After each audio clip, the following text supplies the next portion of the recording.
Hi guys, update for my alaga. Ligo-ligo. Linis pa ng kulungan. Ako lang kasi mag-isa eh. Hindi ko mga ano. Walang tagahawak ng cam. Kaya ako lang mag-isa.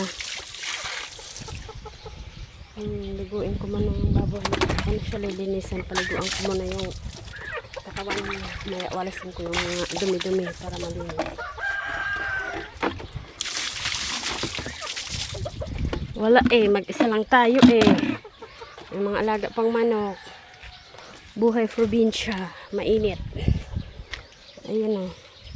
Diyan sa tabi may mga pananim na gulayin. Ay. Ito nga pala yung in-spray ko ng nakaraang linggo. Ayun o, tuyo na yung mga damo. Pag nagsituyo yan at natanggal, is tataniman ko yan ng mga pananim. Yung mga gulayin. Super init dito sa probinsya. Summer. Ligo muna ako ng baboy. Isa lang kasi ako eh. Kaligo ko is ito, labahin. Lalabhan ko. Ay, hirap na mag-isa.